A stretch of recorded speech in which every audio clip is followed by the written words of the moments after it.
Welcome. This is Radio Pras.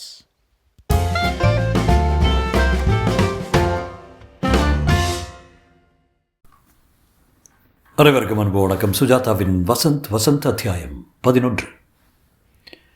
அவசரத்துக்கு அனுப்பப்பட்ட அறை இருட்டாக இருந்தது. மேலே இருந்து ஒரே ஒரு கண்ணாடி ஓடு.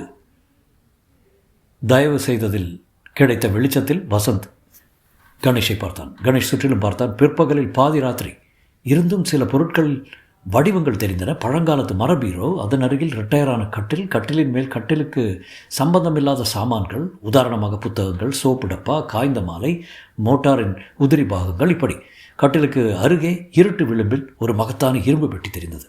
என பாஸ், வெளியே அந்த ஆள் பேசுறது கேட்குறத பாரு. வசந்த் காதை தீட்டிக்கொண்டு கதவின் மேல் வைத்து கேட்டான்.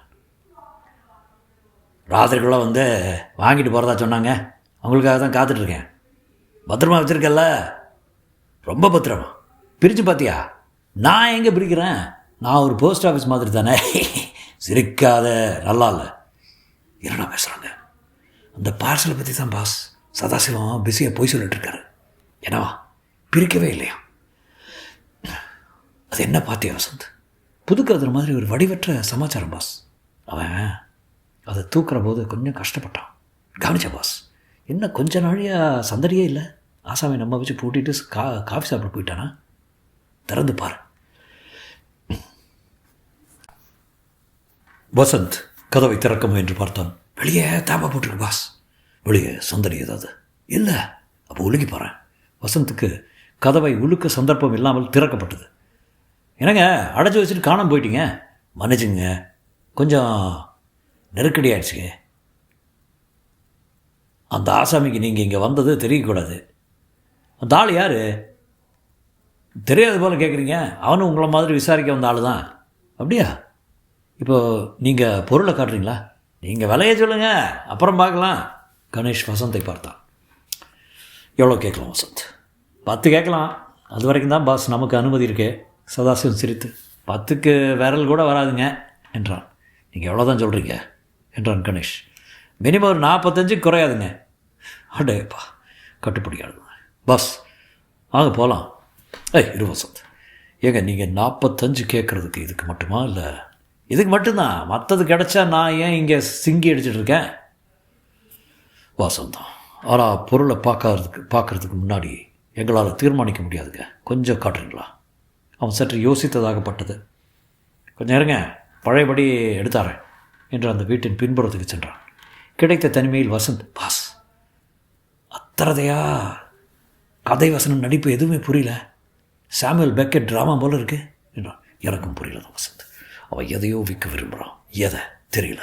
ஆனால் ஒரு விதமாக பேரம் பேசி யார் ஜாஸ்தி ஆஃபர் பண்ணுறாங்களோ அவங்களுக்கு தரதா அவசரமாக பேச்சுவார்த்தை நடத்திட்டு இருக்கான்னு தெரியுது. இவனை பார்த்தா ஏதோ மிடில் மேன்னு தெரியுது. எல்லாம் சரிதான். விற்கிற மால் என்ன? ஆஸ்மியனதோ வரான். வந்தவன் கையில் அந்த பார்சல் இல்லை. காட்டுறதுக்கு முன்னாடி ஒரு சின்ன விஷயங்க. என்ன விஷயங்க? 45க்கு நீங்கள் சம்மதிக்கிறீங்களா? அப்படி தான் வச்சுக்கிறீங்களேன். அதுக்கு முன்பணமாக கொஞ்சம் வைக்கிறீங்களா? எவ்வளோ வேணும்? ஒரு 10-15. சரிதான் என்று வசந்த் கணேஷை பார்த்தான். கணேஷ், அவ்வளோ பணத்துக்கு நாங்கள் இன்னும் தயாராக வரலைங்க. சதாசிவன் முகம் சுருங்கியது. அப்போ 45க்கு எப்படி 45 எப்படி புரட்ட போகிறீங்க? உங்களுக்கு எப்போத்துக்குள்ளே பணம் வேணும்? சாயங்காலம் 4 மணிக்குள்ளே வேணுங்க. அதுக்கப்புறம் பொருள் கை மாறிடுது. சாயங்காலத்துக்குள்ளே ஏற்பாடு பண்ணிடுறோம். பொருளை கொஞ்சம் காட்டுங்க. இல்லைங்க, முன்பணம் உத்தரவாதம் இல்லாமல் காட்டுறது இல்லைங்க. அப்போ எங்கள் மேலே நம்பிக்கை இல்லைங்கிறீங்க? இல்லைங்க, பச்சை நோட்டை பார்த்தா தான் நம்பிக்கை வரும். ஏற்கனவே ஒரு கொலை விழுந்து போச்சு. நீங்கள் போங்க, முழு பணமும் கொண்டு வாங்க, அப்புறம் நல்லா பார்த்துங்க. அப்போ காட்ட மாட்டீங்க? சரிவா வசந்த், போகலாம். இருவரும் வெளியே வந்தபோது தெருவில் சூரிய செருவின் நிழல்கள் நீளத் துவங்கி இருந்தன. கணேஷ் அவனிடம் விடைபெறும்போது, இன்னும் 1 மணி நேரத்தில் வராங்க, வீட்டில் இருப்பீங்களா என்றான். தாராளமாங்க, நான் எங்கேயும் போகிறதில்ல. காரில் வசந்த், ஏப்பாஸ் நேராக போலீஸுக்கு போய் இந்த வீட்டில் நிழலாக ஏதோ வியாபாரம் நடக்குதுன்னு சொல்லி ரெய்டு பண்ண சொல்லிட்டானே என்று கேட்டான். இல்லை வசந்த், ஆள் உஷாராகிடுவான். அவங்க என்ன விற்கிறாங்கன்னு முதல்ல தெரிஞ்சாகணும். எப்படி? நாம் மறுபடியும் அங்கே போகணும். 45,000 ரூபாயோடா? என்ன விளையாடுறீங்க? இல்லை, பணம் இல்லாமல். புரியல. வசந்த், இந்த மாதிரி பழைய வீடுகள் எல்லாம் பின்பக்கம் சுவர் அதிக உயரமாக இருக்காது இல்லை? இப்போ புரியுது. பின்பக்கமாக சந்து வழியாக போய் சுவரேறி குதித்து உள்ளே போய் அப்புறம் என்ன, அங்கே ஏதாவது மாட்டு கொட்டகையில் முறைஞ்சிருந்து பாட்டை பார்க்கலையா? யாராவது பார்த்தா முட்டி பேத்துருவாங்கயா. பார்க்காம உன்னால் இதை செய்ய முடியுமா?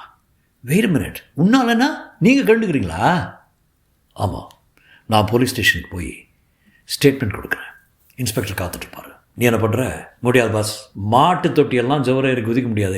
இந்த கள்ளப்பார்ட்டு வேலையெல்லாம் நம்ம கையில் ஆகிறதில்ல. நான் சொல்கிறது முழுக்க கேளு. நீ ஒன்றும் பெருசாக எதுவும் செய்ய வேண்டாம். பின்பக்கமாக போய் பாரு. சந்து வழியாக மேலையும் கீழே நட. யாரும் பார்க்காம ஏதாவது சான்ஸ் கிடச்சதுன்னா ட்ரை பண்ணிப்பார். இல்லை என்னால் முடியலன்னு திரும்பி வந்துடு. உன் பலம் எனக்கு தெரியாதுடா. ஐயோ, உங்களோட பெரிய ரோதனை போச்சு. பேசாமல் மெட்ராஸில் நேரம் ஒரு பீர் சாப்பிட்டுட்டு இருப்பேன். அதுக்கு பதிலாக இங்கே வந்து சாணி மாட்டையெல்லாம் ஜஸ்ட் ட்ரை மேன். ஏதாவது ஆபத்துன்னா ஓடி வந்துடு. வசந்த் முன்னகி கொண்டே தெருமுனையில் இறங்கி கொண்டான். பெட்டி கடையில் ஒரு வில்ஸ் ஃபில்டர் பற்ற வைத்து கொண்டான். கோயிலுக்கு கிளம்பி கொண்டிருந்த ஒரு பாவாடை தாவணியை அதன் பின்னல் ஆடுவதை மூக்கு திரும்பும் வரை கவனித்தான். சிகரெட்டை மிதித்து விட்டு நடந்தான். ஏரோப்ளைன் பாண்டியை கடந்தான். அம்மா பால் கடந்தான். குறுக்கே ஓடின சிறார்களை தவிர்த்து தெருமுனைக்கு வந்தான். பலமாக யோசித்தான். கணேஷ்க்கு வேண்டியது என்ன? அந்த காகித பார்சல் என்ன வைத்திருக்கிறான்? அந்த சதாசிவன் என்ன விற்கிறான்? அந்த தகவல் தானே. அதை கண்டுபிடிக்க எதற்கு சுவரேறி குதிக்க வேண்டும்? வேறு வழி இல்லையா? யோசி வசந்த். இப்படி செய்தால் என்ன? டாய் வசந்த், என்னடா மூளை உனக்கு? இந்த சிம்பிள் ஐடியா அப்போவே தெரியாமல் போச்சே. ப்ரில்லியன்ட். சின்ன வயசில் சாப்பிட்ட காட் லிவர் ஆயிலெல்லாம் இப்போ தான் வேலை செய்யுது. வசந்த் தீர்மானித்து நேராக அந்த சதாசிவத்தின் வீட்டை நோக்கி நடந்தான். முன்புறமாகத்தான். மறுபடியும் அங்கே சென்று கதவை தட்டினான். பதில் இல்லை. சற்று அழுத்தமாக தட்டி சதாசிவா சதாசிவா என்று கூப்பிட்டான். பதில் இல்லை.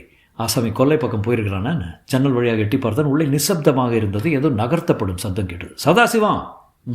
என்னடாது? கொல்லை பக்கம் போயிருப்பான். கதவை சற்று பலமாக தட்டினான். அந்த மரக்கதவு முனகளுடன் திறந்து கொண்டது. உள்ளே அடியடித்து வைத்தான். வசந்தின் நடுமுதுகில் குறுகுரு என்று பூரான் ஓடியது போல உணர்ந்தான். ஹலோ சதாசிவா, எங்கே இருக்கீங்க?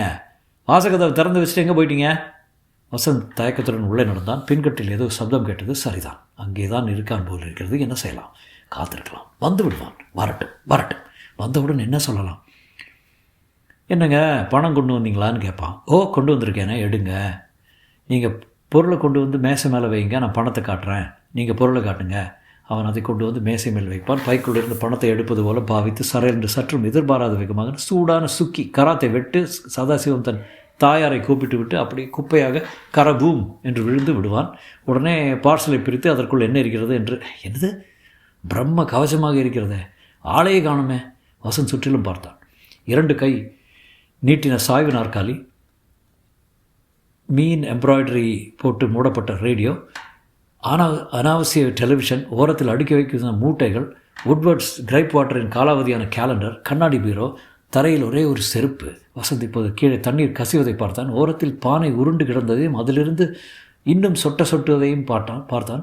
கண்ணாடி டம்ளர் உடைந்து சிதறி இருந்ததை பார்த்தான். சதாசிவா என்று மறுபடியும் கூப்பிட்டு பார்த்தான். பதில் கிடைக்காமல் மெல்ல வீட்டின் பிற்பகுதிக்கு சென்றான். யார் இல்லையா? நங்கென்று நெற்றியில் இடித்தது நிலைப்படி தேய்த்து கொண்டு குனிந்து கொண்டு நடந்தான். கிணறு தெரிந்தது. பின்கட்டின் வெட்ட வெளி தெரிந்தது. மரத்தொட்டி, சந்துக்கு செல்லும் கதவு திறந்திருந்தது. அதன் வாசலில் பாதியாக கால் தெரிந்தது. வசந்த் திடுக்கிட்டான். சதாசிவத்தின் வேட்டி தனியாக கிடக்க, பட்டை டிராயரில் படுத்திருந்த மாதிரி பாதி உள்ளே பாதி வெளியே அவன் கிடந்தான். வசந்த் ஓடிப்போய் அவன் அருகில் சென்று குனிந்து, ஓ மை காட் என்றான். சதாசிவத்தின் கடைவாயின் ஓரத்தில் புதிய ரத்தம் இன்னும் சிந்தி கொண்டிருந்தது. வாய் திறந்திருந்தது. அடப்பாவி, ஆள் அவுட்டா? வசந்த் அவன் கையை தூக்கி பல்ஸ் பிடித்து பார்த்தான். இருப்பதாக தெரியவில்லை. மார்பில் காது வைத்து பார்த்தான். 1 மைல் தூரத்தில் இதயம் கேட்டது. ஐயோ, இப்போ என்ன செய்வேன்? சதாசிவத்தின் முகம் முழுதும் வீங்கியிருந்தது. அங்கங்கே கன்னி போயிருந்தது. பல்லோ ஏதோ எகிரி போயிருக்க வேண்டும். ரத்தத்தின் வெற்றிலை பாக்கு போட்டர் போல் இன்னும் சிந்திக் கொண்டிருந்தான். சதாசிவம் என்னையா ஆச்சு உனக்கு? போயிட்டியா? பதில் சொல்லக்கூடிய நிலையில் இல்லை. தூக்கலாம். என்ன இழவிடாது? சரியான சமயம் பார்த்து பாஸ் கண்டுட்டார். நம்ம கையில் பாடியை ஒப்படைச்சிட்டு. என்னது இந்த கேஸை ஆரம்பிச்சிலிருந்தே மூளைக்கு இது என்ன? கீழே ஏதோ கருப்பாக இருந்தது. எடுத்து பார்த்தான். இன்ச் அகலத்துக்கு பாசி பிடித்தாற்போல் கரும்பச்சையாக. என்னென்று பார்க்க நேரமில்லை. பைக்குள் போட்டுக்கொண்டான். வெளியே ஓடி வந்தான். கெரசின் கைவண்டிக்கு பின் சிலர் துரத்தி கொண்டிருந்தார். வாங்க, ஆள் அடிபட்டிருக்காரு. எங்க? அவர்கள் சிலரை சேகரித்து கொண்டு உள்ளே ஓடினான் வசந்த். தொடரும்.